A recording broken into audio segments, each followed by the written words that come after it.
Hello, everybody, and welcome to our weekly program on Kweitai.com. My name is Christine. I am your host today, and today we have a fabulous guest from the country of Nigeria. Our guest today is Mr. Maykoun Odusote. He is an information technology enterprise developer. He's the founder of EduLite Consulting, and he's on a mission to eradicate unemployment by teaching IT skills and core business content to others to develop develop IT entrepreneurs. He's also the founder of a company, a social enterprise called Code for KT, which teaches coding for kids and teenagers. This is aimed at equipping secondary children with the necessary IT skills and computer programming skills that can help them to thrive in today's world. He's also presently developing an online learning platform so as to make software skills and vocational skills available for everybody at an affordable price. Hello, Mr. Odusote, and welcome to our show. Thank you for having me on your show, Kristen. It's a pleasure. Excellent. Do you want to give our audience a bit of background about who you are, where you come from, and just tell us who you are. Okay. Yeah, you've read my bio and okay, let me say this. I'm Odusote Maykoun, and I'm a Nigerian and a proud Nigerian at that. And I love Africa, I love my country. I love to see that a lot. And okay, I started my entrepreneurship journey unofficially about 9 years ago, and but officially 5 years ago. Professionally 3 years ago. why is it that way? Yes, Okay. why is it that way? Tell us. Well, it's huge experience, you know. The first thing I did was when I learned a computer skill. I actually read electronics engineering at the university, but at the end I discovered that electrical electronics engineering is not my thing. IT is it. So when I learned how to repair computer when I was, I think about 17, I decided to go into business with it. And I was repairing computer for my friends and I was making a little money. That's why I said unofficially, I started my entrepreneurship journey about 9 years ago. So from there, I moved to training people in 2012, where I trained people. Then by 2013, I began to develop new skills in ICT. Then I look at the situation of our country. One of the major problems is unemployment, and I felt, okay, to find solution to social, that's my conviction, to find solution to socioeconomic problem, we have to deploy technology. And there are many ways we can achieve that. And one of it is why EduLite Consulting was created to solve unemployment problem by developing IT entrepreneurs. So we teach IT skill and core business content so that those guys that learn can actually go into business. Then talking about code for KT, I look at in this part of the country, there's huge deficiency in the understanding of what computer science is, especially in the secondary school. And we look, the truth of the matter is technology is everywhere. Talking about agriculture, talking about health, technology is finding place in every sector. Now, these young ones are not prepared for the future. Now we decide that let's create a platform that provides these content to those young ones. And it's quite challenging starting this because people don't get to embrace new idea easily in this part of the world. And we had to struggle with starting this concept. Well, basically, even challenging, we love the challenge and we're making progress. So that's a little bit of my entrepreneurship journey. Yeah. Now, why do you think, I mean, you've explained a bit about IT is the way of the future. Now, can you give us a bit of context so our viewers understand, those who may not have been to Nigeria? What is Nigeria like? Give us a bit of an understanding of the environment that you are operating in. I haven't had yet the privilege to travel to Nigeria myself. So what is Nigeria like in terms of opportunities, in terms of entrepreneurship? What is the environment and the landscape like?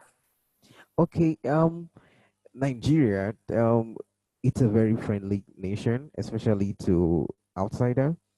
You get the moment you get to the airport, you see people, they're friendly to you, they're laughing at you, and that's the people, although we have our challenges, and it's just that what most people here outside there are our challenges. We have innovative ideas, young people trying to accomplish things day by day, even regardless of the challenges the African nation have. There are people waking up every day trying to solve their problems and solve the problems of others. So now, basically, Nigeria, there's this mindset, especially in the western part of Nigeria, that you have to be successful. Mm-hmm. Whether you're working or you want to start a business. So there's this drive for success that you see everywhere. You can imagine I'm at my office at this moment, and this is Mm-hmm. some minutes past 7. Yes. Everybody wake up with a mind that I want to work, I want to do something. Method might be different, but there's this eagerness that people want to achieve something.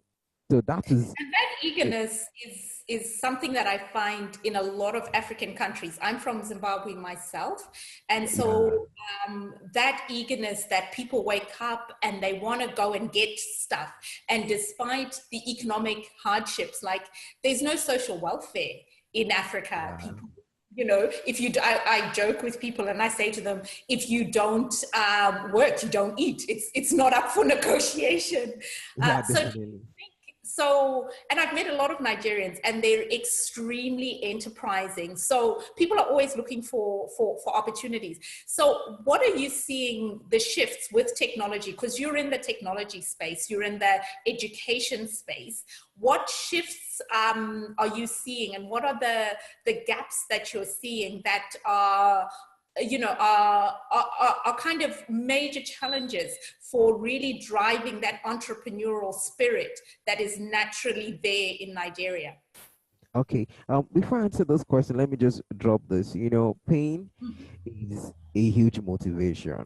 A lot of Mhm. people feel a lot of pains and they feel like, I don't want to continue this way. I want to get all out and make something with my life.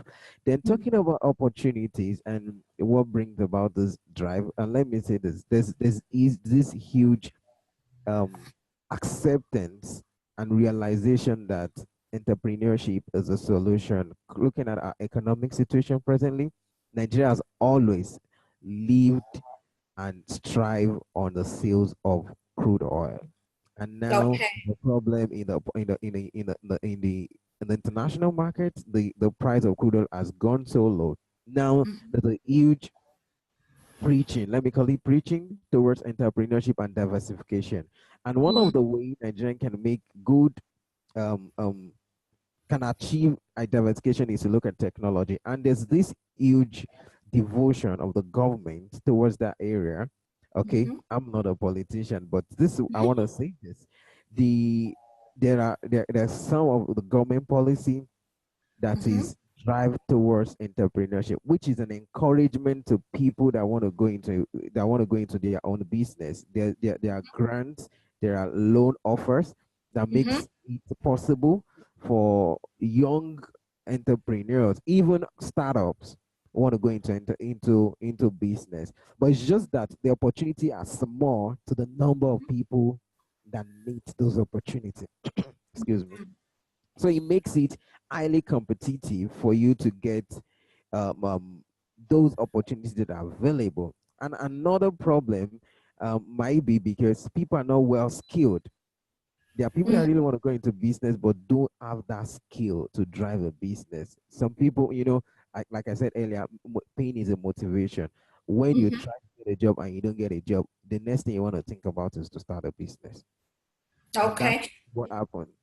You want So to when say you something? talk about sorry, when talking about startups, can you tell me a bit about the startup environment in Nigeria? I know coming from Zimbabwe that everybody everywhere is starting something. They're always trying to do something. And as you say, pain is a massive motivation. And when your kids are starving or on the verge of starving, and with all African countries, we have responsibilities of extended family. So it's not just your kids, it's your brother's kids, it's your mother, it's your auntie, Yeah. you know, it's not just you. So it's a much bigger dynamic. So tell us a bit about the startup environment and the education aspect that you touched on, which is that the business skills are lacking. And one of the things your company is doing is that consulting and that educating. So not only are you providing the service, but you're also paying it forward in a sense and providing that education.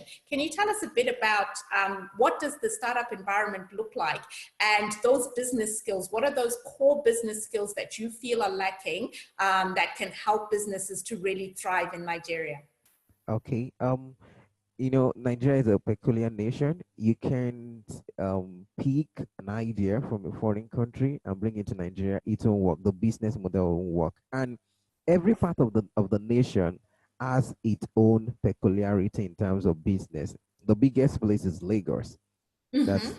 Lagos. Lagos is a market. It's, let me say, it's a commercial hub. And Mm-hmm. you see, a lot of startup, there are people that their startup, the only thing they have is their laptop bag, and it's a startup and they're making money, you know. Mm-hmm. And but if you look at some other places in Nigeria, I am in Ibadan in Nigeria, and the way people adapt to the mode at which you start a business in those places are different.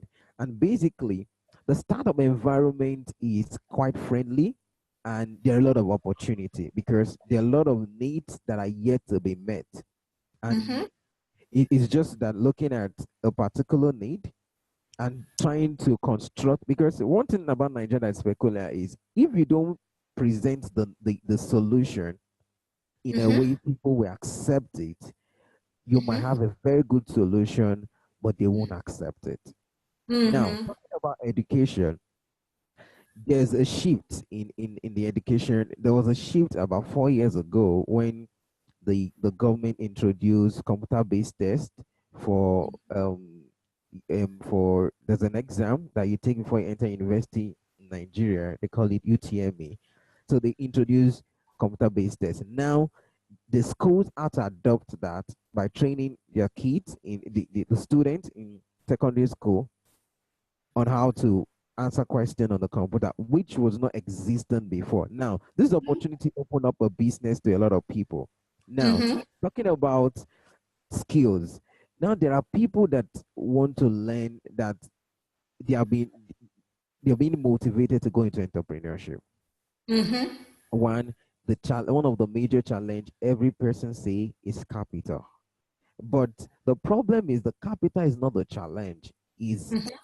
the intellectual strength. Because Okay. the if you have, there's something, I have four principles for self-capitalization. One is your desire. If you desire it and you're ready to go for it, the truth of the matter is someday money will come.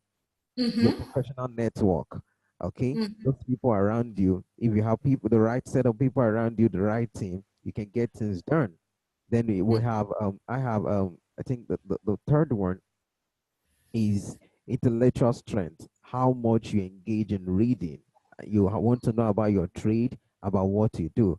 And the last one should be character. Because if you have four of that, you're able to build a personality that can attract money. But the problem is everybody looks for that money Mm-hmm. without looking for the character or the attitude that keeps them money. And that's why we have some startup failing. If they are Mm-hmm. not failing, they become complacent. They only serve few people. They are not Okay. ready to go and and expand their value chain. When you're looking at you're creating a value, there's a possibility to feel like, okay, this is a value. For instance, someone that is into makeup artistry, Yeah. does makeup for people Mm-hmm. or makeover. And you see some people spending 10 years doing the same thing. Why? Mm-hmm. Lack of intellectual strength. If I after like 10 that years you intellectual do, strength. is I've it? never, I said I like that term that you've introduced me to, intellectual strength. I've never, I mean, we talk a lot about personal development. We talk about, exercising, your Yeah. physical muscle, but I haven't heard the term intellectual strength Yeah.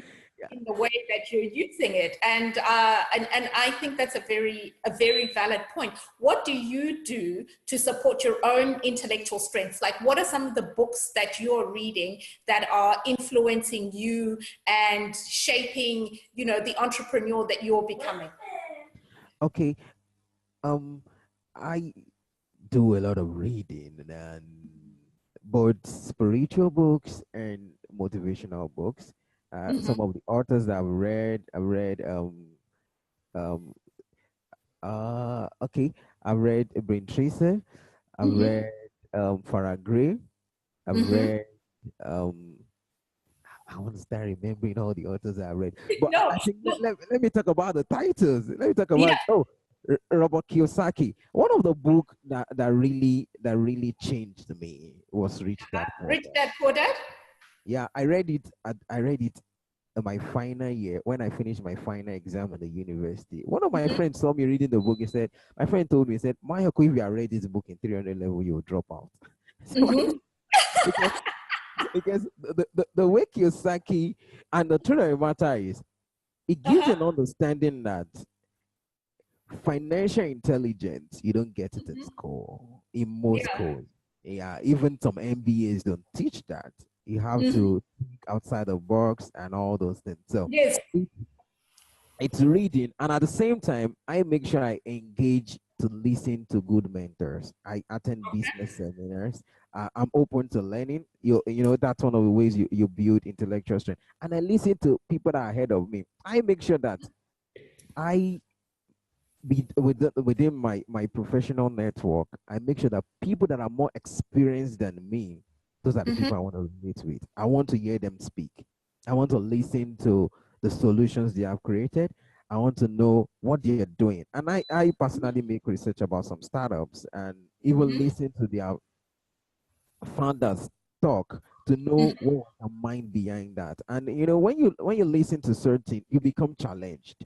Your brain Yeah. starts thinking. And another thing is attitude. If you look at one of the things Kiyosaki said, he said, Mm-hmm. when you're young, you walk to learn and not Mm-hmm. walk to earn. And I think I did that. When I finished, I went to apply in a IT firm, and I told the Yes. man, I said, I want to work for free. And he was like, you want to work for free? He said, ordinarily, In he didn't Africa. expect that. He said, ordinarily, he does not need, the company does not need any staff, but was going to employ me because of that. And he offered to pay me. And I Mm-hmm. tell you, I only spent about 4 months in that company. And Mm-hmm.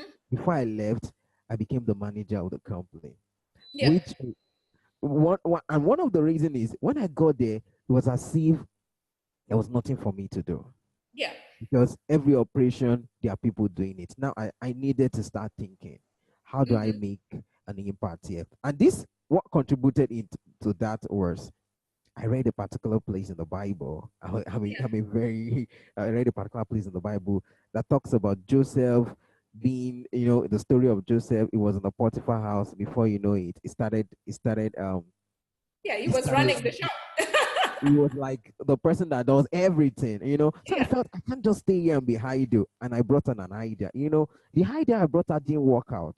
My Mm-hmm. boss knew it was not going to work out, but because he was challenged with the fact that I brought on an idea which he probably has never seen, and he invested in the idea, but it didn't work out. And at the same time, when I went to, I said, "I'm sorry, this idea didn't work." I said, Mm-hmm. "Sometimes in business, you learn, and sometimes Mm-hmm. you succeed." So those are the things that helped me because there was a night this man was talking to me for minutes, telling me about how to create wealth. These are I Mm-hmm. have good, and let me now bring everything I've said together. Developmental strength, apart from reading, you need good mentors. You need people that have achieved success ahead of you, and you ask the right question. Most Mhm.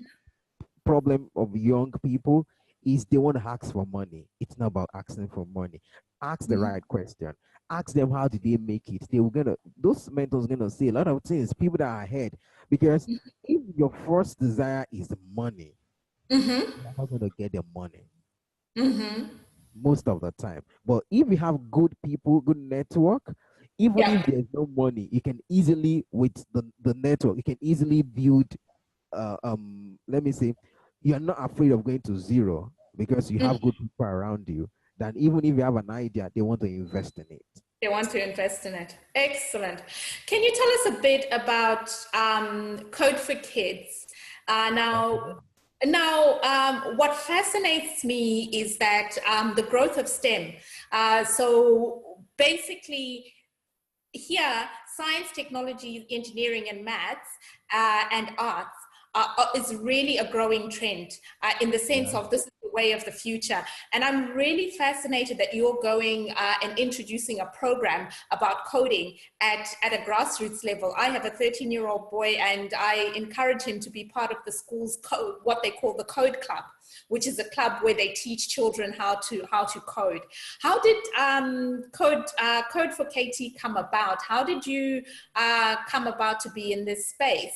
And how is this growing as an industry in Nigeria? And what are you seeing as the impact on the skills development of kids during secondary education? Okay. What brought about Code for KT is basically my passion for young people. Um, Mm-hmm. I worked as a teacher for during there's this compulsory youth service that we do in Nigeria. That every youth, the moment you finish university or tertiary institution, you're gonna work for government for a whole year, and Mm-hmm. the government pay you for those. So I was sent to a secondary school to teach. So I was teaching physics and further mathematics. So I saw those young people, I saw the potential they have, and I saw the lack. There's some things they don't have, and they don't have opportunity to know that will be, but that could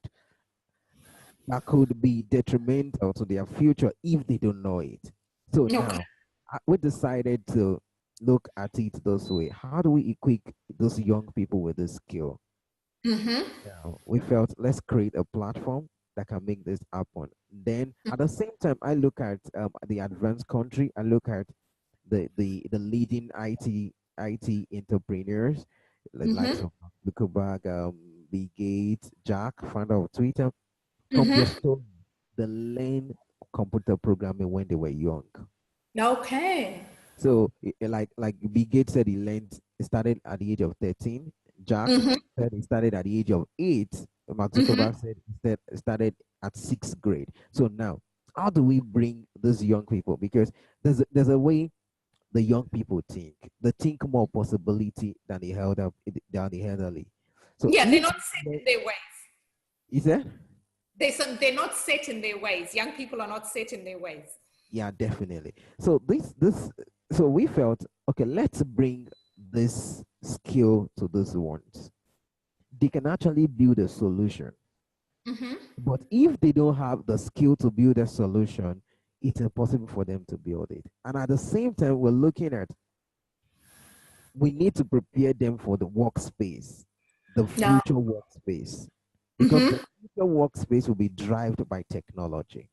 Yeah. Now, someone that read that it's not compulsory. You have to read computer science or computer engineering or become an IT person. You could read medicine, but the future workplace demand that you have a computer skill, even to the point of programming.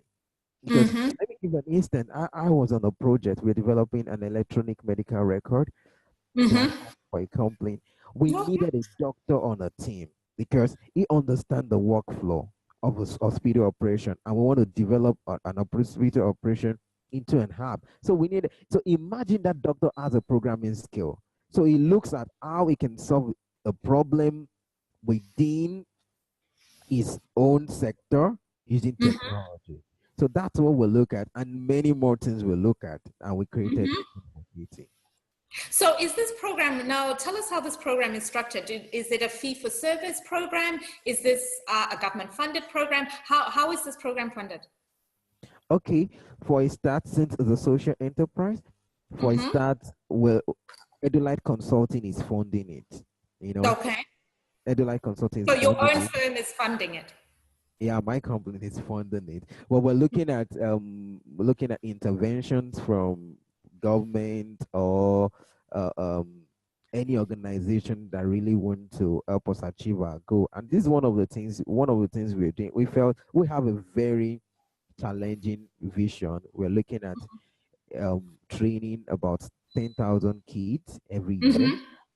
And these are method we've decided, okay, we can actually reach 10,000 kids with our capacity and with the funds we have. So the only thing we could do is we went to schools. We request that they send us their teacher.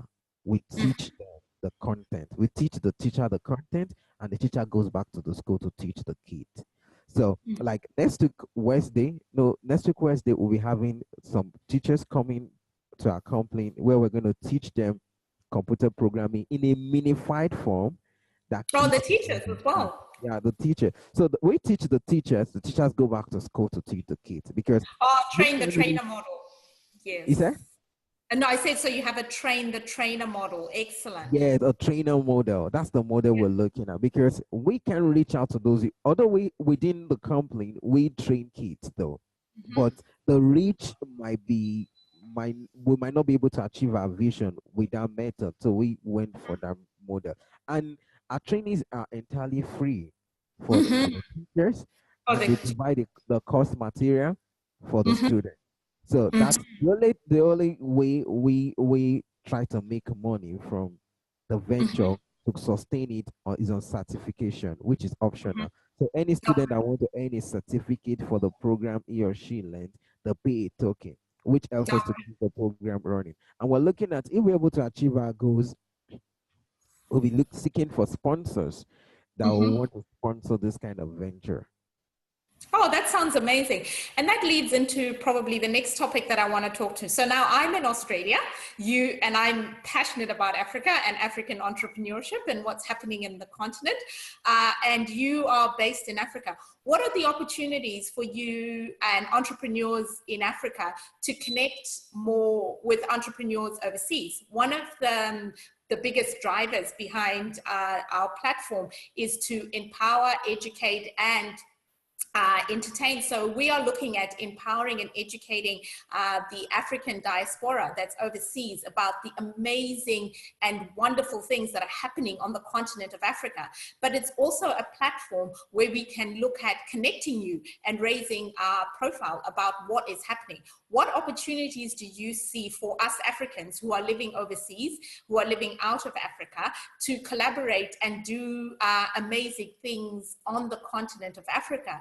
Because I believe that Africans are the solution for Africa, and I believe we have a lot to offer the world, and I believe we're not here to be saved by the world, we're here to save ourselves and to equip ourselves. So some of us, we have left the continent, gotten a lot of skills, but how do you, people who are on the continent, work with us in order for us to drive change, to bring entrepreneurship, to bring, that mindset shift that needs to happen for Africa to be its own solution? Okay. I will start this way. You know, if we there was some I think about 2 years ago. No, it should be about 3 years ago. I wanted to start a social enterprise that um that promote and commercialize indigenous technology. Although Okay. I didn't start at that time, but to drive the reason I didn't start at that time because number one, I lack the necessary skill at that time, and at Okay. the same time, I could not raise the fund to start up. Now, but the truth of the matter is there's a potential in that sector. For us to achieve such, those that are outside the country, that are outside the African continent, that are actually African because that's who we are, can look into opportunities within Africa. The truth of the matter is there are a lot of problems here that can be solved and that will provide good revenue. What can happen is there should be, I think, a collaboration between African outside Africa with African within. But there's a problem with the issue of trust here. It has to be put on the paper, and it has to be because if you see the professionals outside there, a professional here, there should be a collaboration whereby the technology that has been adopted outside there can be brought in here. Our government spend a lot of money bringing expertise from foreign countries to our country to solve our problems. But the truth of the matter is there are a lot of Africa out there that has that same skill that can solve that problem. Now, that's brilliant. African outside are not positioning themselves in a way that the government can see them, or if they're not focusing on solving the problem within the continent, this guy or the non-African comes in, solve this problem, make money in Africa, and take the money back to their nation. Yeah. Something happened recently. I'm not going to mention the name of the organization. They sold a particular share of their company in Nigeria. But you can't believe it. They didn't receive the money in Nigeria. They received the money outside Nigeria. Imagine that money comes into Nigeria, it's within our economy. The cash will circulate within the economy. So if Africa want to save itself, we need collaboration between the African outside and we inside. Now, let's position ourselves in a way that you have learned a lot there. You have created something there. Come and create the same thing here. The problem is if you come alone to create it, you have a problem creating it because you've been gone for a while. You don't understand the business environment or the business ecosystem and the things that has to be put in place for you to achieve that. You need someone that is on ground, that is sincere enough and trustworthy, that you can work to achieve your goal. And the truth of the matter is there's a lot of assumption about doing business in Africa, and it's not true. Most of them are not true. Yeah, can you debunk some of those myths for us? What are some of those myths and what are the actual realities on the ground of doing business? Okay, one, there's this assumption that most people are not trustworthy. Particularly around Nigeria. You unfortunately have that reputation. The problem is a lot of African leaders have really disappointed us by doing stupid things and crazy things out there. Yeah. A lot of people immerse funds, and we hear a lot of story. But all these things happen everywhere. People are just people. What they do is what make them good or bad. So whatever race anyone is coming from, each person determines who he or she is. Whether you're good or you're bad. Your race don't determine whether you're good or you're bad. We all have red blood running through our vein. Nobody has another color. It has to be red for you to believe. But society, rightly or wrongly, and I don't agree with any of this because I have met so many, I think Nigerians are probably the most entrepreneurial, business-minded, hardworking, super intelligent people on the planet because I have met so many people who have done such amazing things. The problem that we live in is we live in a world where there's a lot of stereotypes. Like, for example, you will find that if certain myths are perpetuated. For example, I remember when a long time ago, a friend of mine, their son was worried about going home to Africa. He had never been to Africa. And none of us, it never occurred to any of us to share pictures with this child. And this child was quite frightened. And the reason this child was frightened was, do you know why? Because all he knew of Africa was those World Vision pictures with kids with flies on their, and we're like, huh?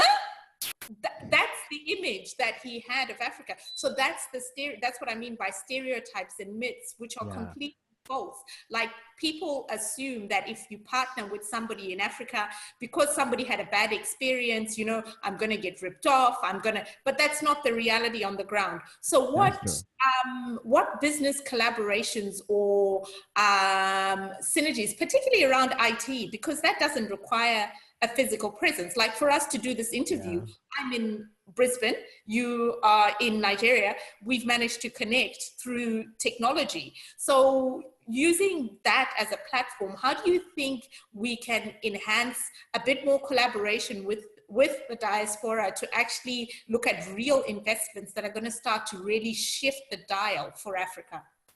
Okay. Before I answer that question, let me just say this about what we talked about earlier, about the stereotype, or let me call it a single story about Africa. People just have that single story. They don't really know a lot of things. And another thing I want to say is, which you have said, right? Another thing I want to say is, non-Africa should take their eyes off giving hate to Africa. There's a difference between giving aid and empowering the people. And I'm going to answer the question you asked earlier about the synergy for in the IT world. Now, let me give this instance. When people come in here, they felt, oh, let's find a way of solving their problem. You give them food. That's not a problem. The problem is not the food they could not buy. The problem is not the healthcare they cannot pay for. The problem is they are not empowered enough to feed themselves. Yeah. They haven't been given That's the problem. So it's not about just coming and packing a lot of things and give to them. It's not about giving. Teach these people, and that's come to empowerment. Now, like you read earlier in my bio, we're developing an e-learning platform where people can learn soft skill and vocational skill at a very affordable price. And we're looking at it this way. How do we make this thing possible, so affordable, if we can have a collaboration? There are guys there that have the skill that these people, empower them in this way, provide the skills to them, provide or collaborate with organizations that are providing the skill to those people. Now, talking about technology, there are a lot of startups that, that have good ideas that need fund. If they are funded, they are able to solve an African problem and generate economic and generate money in the process. I'm gonna make an instance. Okay, there's a guy that created an online platform that prepare secondary school students for examination, their final examination, like the for especially the exam you need to write in Nigeria to get into university. A lot of people do that exams. A lot of people. Now he was able to create, and he was so lucky he got his funding from an organization who funded it. Imagine that idea last fall. That means a lot of people will keep failing. Now, if we look at it that way, now we'll look at, and the truth of the matter is, now, those people that are failing didn't have an alternative, because you can't be doing the same thing the same way and expect a different result. They need something more innovative, something, because this is social media. What the young people always want to spend their time on the internet. Now, you need dedication to the internet for them to be interested to learn. Now, so what we're looking at, or the possibility is this collaboration from the advanced world, or let me say more developed country. The Africans there should look inward and look at, okay, what are the solutions that have been created in Africa that is indigenous, that is solving Africa's problem, and let's look at let's look at finding a way to promote it. Because basically, look at what is happening. We have a replica of Silicon Valley in Lagos, but it's not just like Silicon Valley. It's our own one.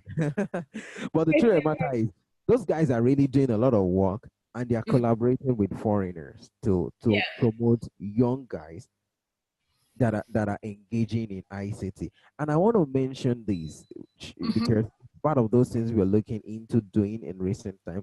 And it was based on the challenge I faced as a startup. I remember when I started, I had issues because I had issues with electricity. So I work because most of the time we have power supply in the night, in the middle of the night. So I would decide to push all my work to the middle of the night because if I had to do it in the day, I'll be spending a lot of money on petroleum. Then I felt So, a lot of so you just programming. re-engineered your business model. That's it. But I've stopped doing that anyway. By the time I moved ahead, by the time I moved ahead in business, because where I was like last year is not where I am now. A lot of things has changed. And so what I decided that I'm going to do sometimes later is to create an hub for developers, for programmers that are creating solution, and they have access to use free internet, free power for at So you're a creating an very, innovators hub, like an entrepreneur hub. yes, like an entrepreneur hub for technology. Okay. Yeah. And they just pay a token on a monthly basis to have all the services. Now, Yeah. because if they are about 100 paying that token, it will, with our projection, the business will run and will make That a little profit. you make a Now, we're little solving a lot of problems, we're making a profit. little profit, we're sustaining the project, and these people's life are getting better. Now, for this to happen, this thing is not going to happen just like an idea. Now, if we see a foreign organization or an Africa that is in an advanced country that want to come in to help with a startup or that want to come in with funding, the truth of the matter is the model will make money and they are not going to lose by investing. But if we have this positive mindset and we look at the opportunities that are here, then people, because there are a lot of young guys that they're skillful, they are learning beyond school, but they are no opportunity to express themselves. And the only Yeah. thing they now resolve into doing is, let me get an opportunity to get out of this country so that I can express myself outside. That's why a lot of Africans that get out of the country, they do well in their sector because with regardless, because within the time they had struggles in Africa, people solutions. But it's just that their solutions didn't fly the way it should because there were a lot of problems. There were a Some lot of of us survived it. Some people won't survive it. Okay. yeah. Some might not be as lucky as I am that survived some of those challenges. Although we are facing challenges and we are embracing challenges. I love challenges. We are embracing it. But Yeah. the truth of the matter is Africans are resourceful. We're we're dogmatic about achieving our goals, you know. And we will have to look at the Africa spirit. There's this Africa spirit that makes us feel Yeah. like I'm not just doing this for myself. I'm doing this for my family, my Yeah. sisters, That my sense of brother, community. and my unborn kids. I'm Yeah. doing it for the community. So the same spirit of Africa that makes us to want to cater and protect our community, the same spirit to bring about a synergy that makes us to feel Africans that are outside the country should come in and protect their heritage by doing what? Investing or looking at how to make education possible because the major problem is education. That's a major problem. People need to be enlightened. People need to understand. And this problem, if you look at this, is going to solve a lot of political problems because it's lack of education that makes people want to do the same thing the way they have been doing it. They And have it's no, they don't know better. They and don't it's know also better. poverty.